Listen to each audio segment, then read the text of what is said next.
Okay, here we go again. This is a continuation, I guess, of the solar array video. Some things weren't addressed, so we're going to look over that. You need to orient your solar panels, facing south. Now, we already went over why we have this 14.75 degree tilt.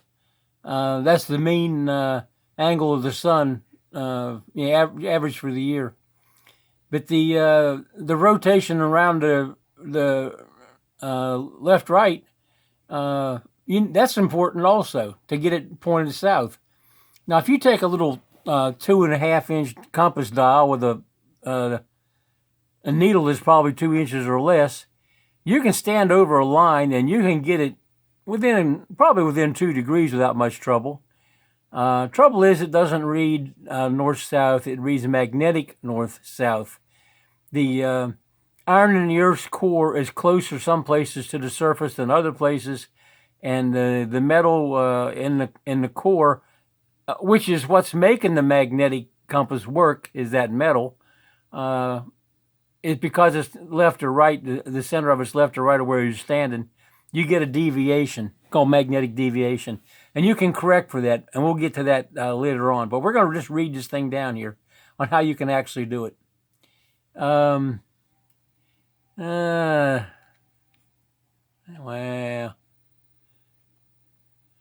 wrote it down so that it's almost like a script. Let's see how we go here. Establishing two direction of a north-south axis. Example for the date of July 15th, 2021. Sunrise in Manila, Philippines, 5:35 a.m. Sunset, 6:29 p.m. High noon is halfway between these two times at 12:02 p.m. Okay, here's the directions. You place a 2-meter long stick into the ground and plumb it with a level both directions. It has to be perfectly plumb. At least it has to be plumb in the... no, it needs to be perfectly plumb. For what we're going to do, it needs to be plumb both ways. There's no just plumbing it north and south. It has to be plumb all directions. Okay, so you place this 2-meter stick in the ground, plumb it with a level both directions. You can use a plumb bob if you're in the Philippines. They're very good with a plumb bob and fishing line for leveling concrete. Okay, now you need a background. It would probably work on grass or dirt, but if you get a piece of cardboard or something to have this like piece of plywood that was painted white from forms or something, you're going to need that ahead of time. So go out there and throw it by your stick. And now all you have to do is sit back in the shade, get a beer, and wait. And you're going to take readings away from 12 noon, because at 12 noon, your shadow is directly underneath of you. There's no sundial kind of a shadow you can use. So you're going to take angle readings equal minutes before and after high noon. Okay?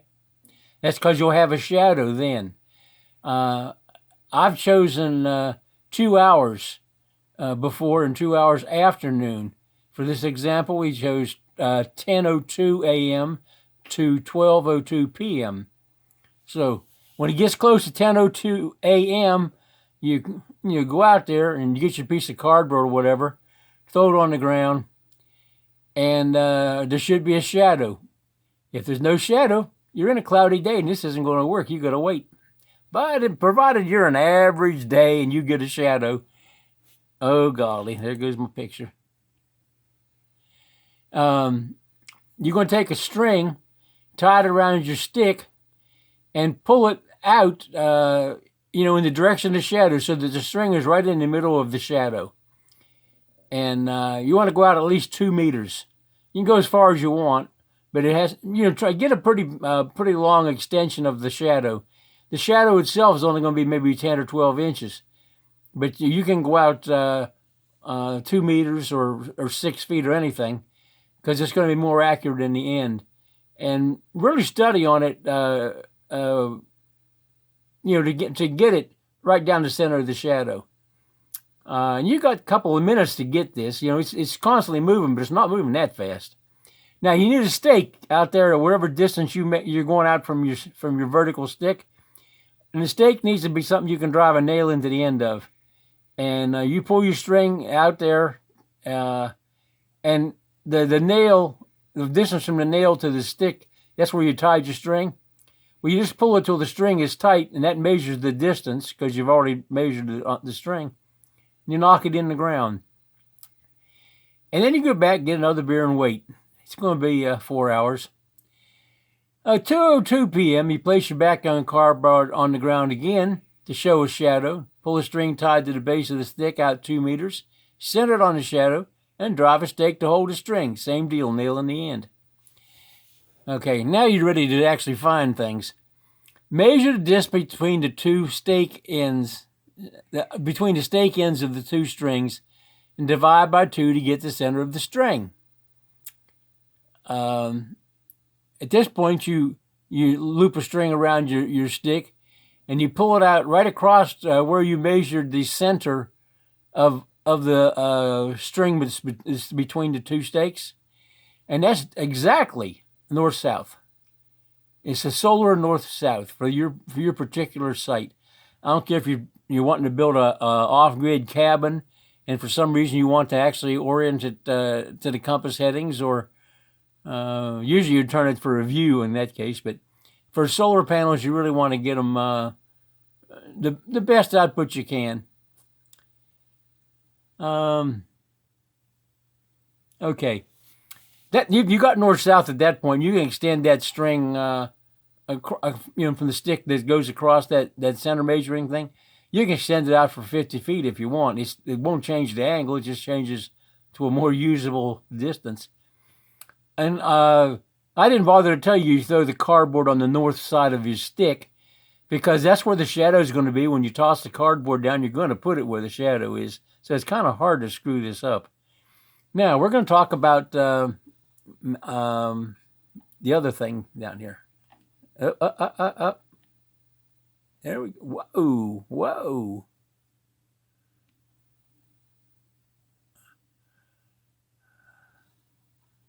I'm just going to zoom in on that because it's hard to read on the screen tilted. Not that hard.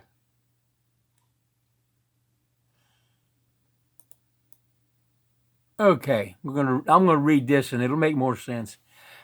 If you use a compass, it will show magnetic north and require the magnetic deviation to correct the true north and south orientation. This deviation is on aircraft sectional charts. But nobody, I got them because I fly airplanes. I got them for all over the place. There's rolls and rolls and rolls of them. And they always end up in the tail cone for some reason or another, and you can't get at them while you're flying. Anyway, you haven't got a sectional chart, but you're all is not lost. You can Google magnetic deviation, but I don't know if you can get it to an exact longitude number to a couple decimal places, which is probably what you're going to need. Quickest access is call any nearby small airport. The kind of place that has a runway, a gas pump, and a coffee shop where you go buy your $100 hamburgers. You crank up your plane and you burn that high-priced aviation fuel to go buy a hamburger just so you can fly the plane once in a while. And you meet up with all your buddies and you fly in formation. Anyway, those small airports, they're real friendly people.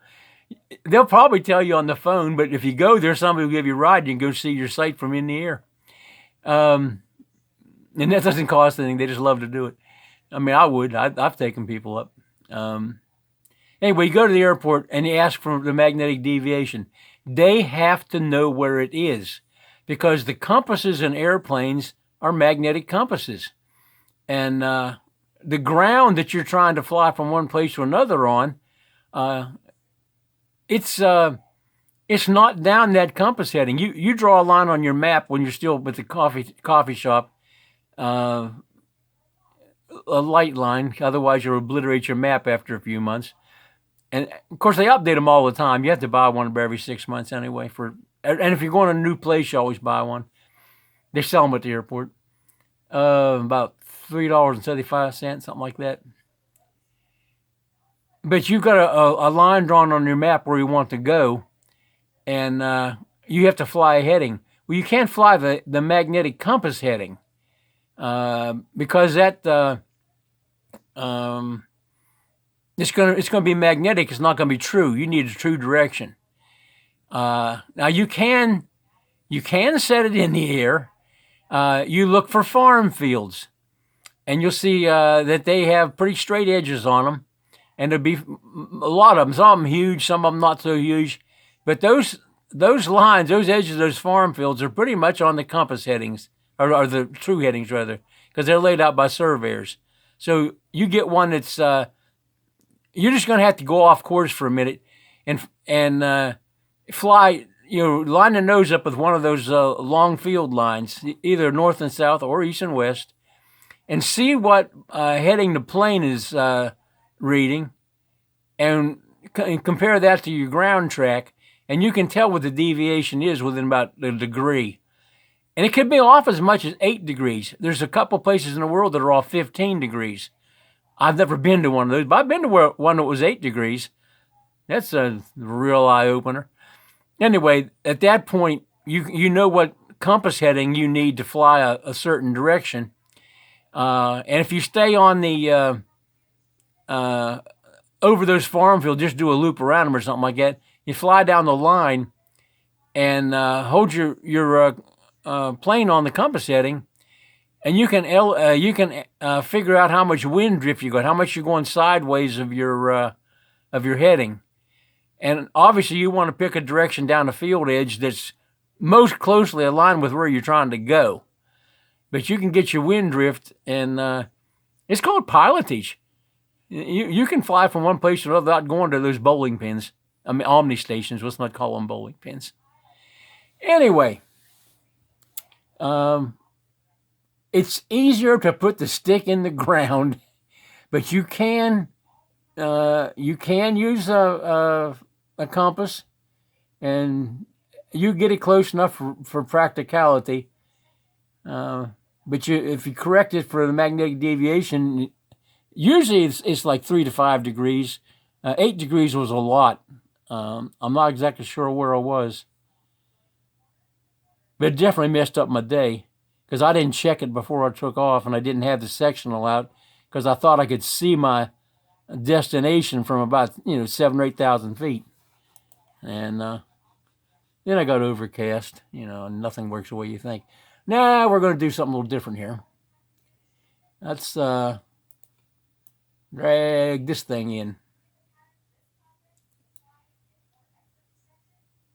Okay, what we got here at the bottom, that's our stick, or piece of bamboo in our case, that you've plumbed up. And you loop a string around it, and you pull so far out on the string and to where you have a nail into a stick up here. And this stick is only like 8 inches long. You're going to drive it almost flush with the ground, and then you have the nail in the end of it. You take another piece of wood, put it beside the nail, and hit that to knock the stake in. If you hit the nail in the end, you're going to drive it into the wood. So, common sense. Okay, so you're ready with your stick with the nail in it. You wait till 2:02 p.m. Toss a piece of cardboard down here. It needs to be about 2 foot by 2 foot. Like open up a box and lay it flat, and you pull this string right down the center of the shadow back here, and poke it in the ground. And you wait till you started over here because you started on the east. Sun rises in the east.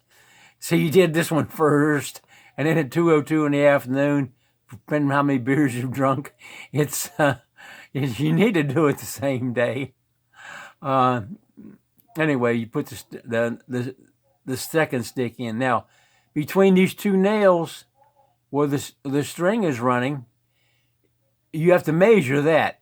You actually measure it, and halfway between is the center of the string.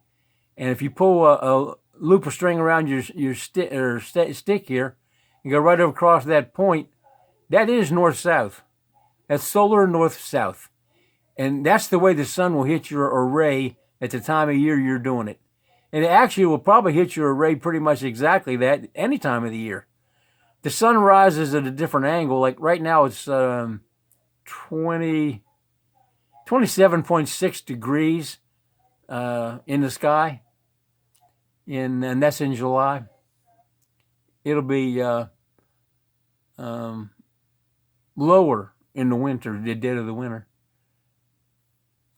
A way to find the center of a string if you're mathematically challenged, or if you're kind of like a guy that can't ask directions when he's totally lost and makes his wife ask for the directions. Well, here's a way you do this, and this works for construction and everything else. Hook your measuring tape on the nail and pull it out to what looks about the center of the string, and you scratch the dirt. Just put a scratch under this string, okay?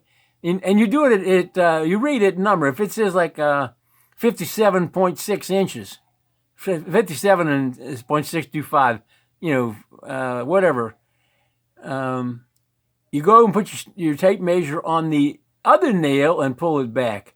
Now, it will either end up on farther away from your scratch line or closer to the other end in your scratch line. Doesn't make any difference. Put another scratch. Halfway between those two scratches is the center. It works for measuring long pieces of steel. That's what I use it for, centering up stuff. We center stuff up so we can hook a crane to it, and when we snatch it off the ground, we haven't got to have three guys pulling down a rope on one end to keep a 2-ton beam from sliding down and sliding the straps off the end of it. Usually you would use a spreader and two straps of the spreader, but sometimes you pick up with a single strap. There's reasons for that, but we don't need to go into that.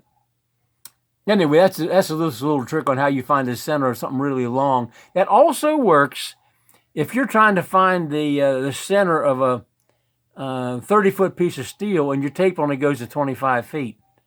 If you have like a Stanley long, one of those nice heavy, or even a Lufkin with the Teflon guides in it and all. But you can use a tape that's only just a little over half as long as what you're trying to measure and find the center. Okay. I'm not sure where we left off on this solar array thing. So we're going to, if this is a review, you don't have to watch any of this, but if you are watching it, let's make that a little smaller. It's easier to zoom the screen than it is to zoom the camera. I might have figured something out there. Okay. You'll see my outline of the stirrup. That's that rounded corners things. The rounding on our corners on the bender we made up is like 2 3/8 inch. Because on a number 16 rebar, that is just slightly bigger than the minimum bend radius you can put on a rebar without damaging it. It might not snap in two, but you take a lot of the strength away if you bend it sharper than that. Like if you bend it around a 1-inch piece of solid stock you got welded to an I-beam or something, you're going to bend it sharper than that. And why throw away any strength? The steel's so damn expensive. Anyway, that's our rounded thing. Now, if I put my rebars inside of this curve here, you notice how far the concrete cover is getting.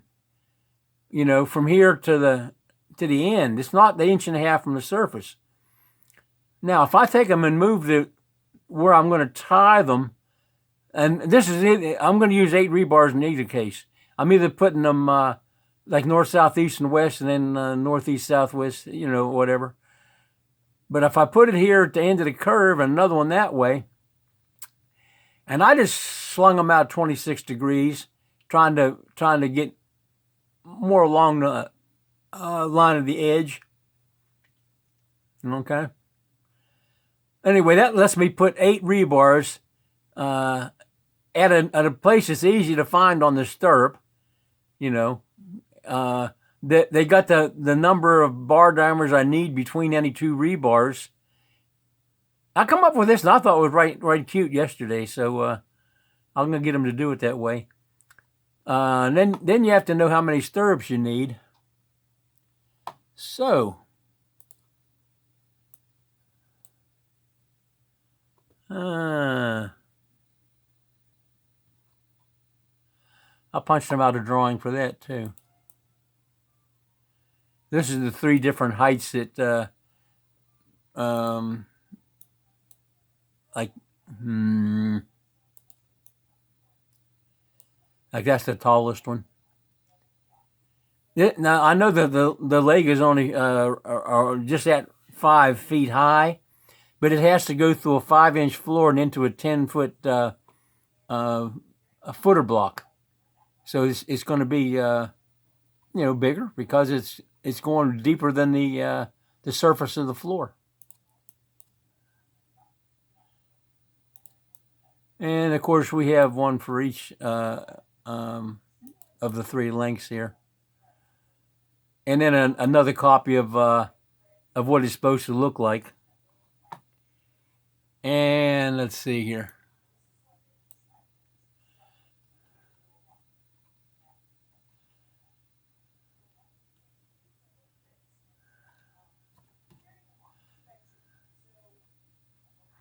I go the wrong way a couple times first.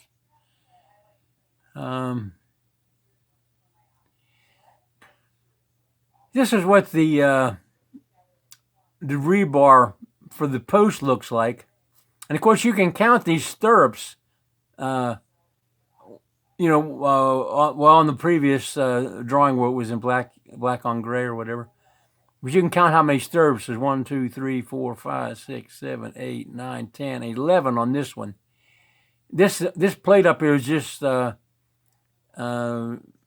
drawn, so when you look at it from the end, you can see the holes or the places where the rebar is supposed to be. The plate actually will be at the top of these bars on top of the concrete. Anyway, we did this on all the columns for the house, and we have 26 vertical bars on each of them posts, and they're all fanned out in a circle. The pads are square, but these things are fanned out pretty much a circle. Of course, you see that you have a straight line between the four pairs, and some of them there's one in between. But the one in the corner here, it doesn't stay in line with that. It's in some. But we did that on the everything on the house. And there's 20 columns on the. They run from the ground right up through the whole thing. And what I was saying is when I have this, I can count the stirrups. And I need to put a dimension on there how far apart they are. I didn't do that.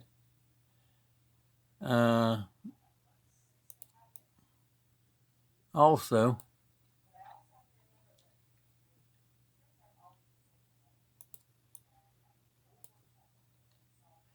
you need a picture for the girl up there that's bending the bars.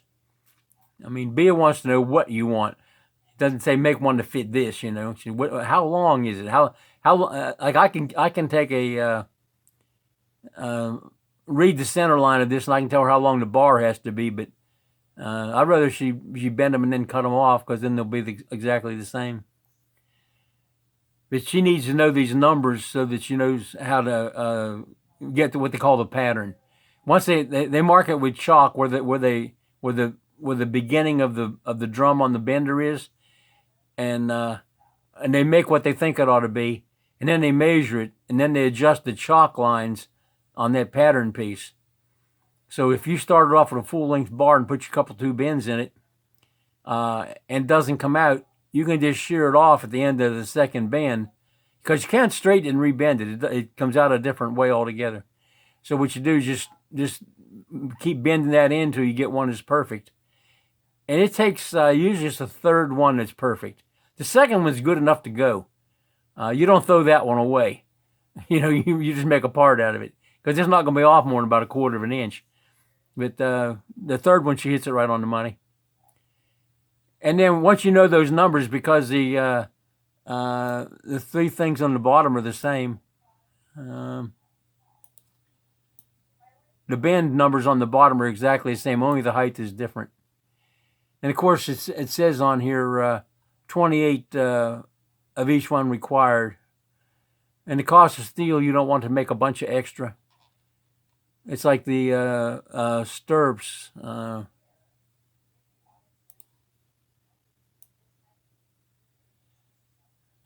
there.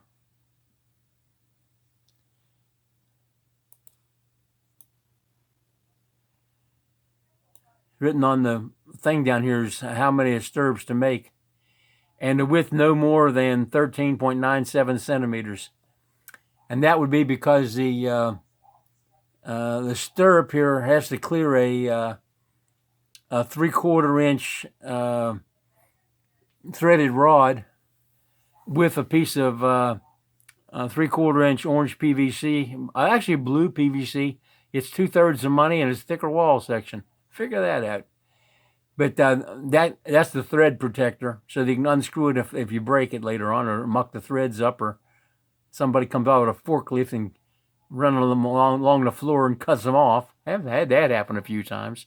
And they cut off electrical conduit with 440 volts in it.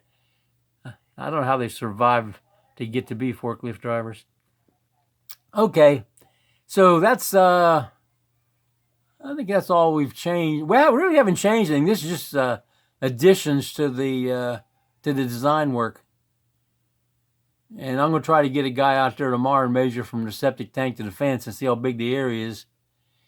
I got a building goes over the septic tank. It's an outdoor bathroom, and I don't want it to shade at 7 o'clock. So I'll make sure I got enough room and still be on our property. You know, that can get iffy. Okay. Save the file.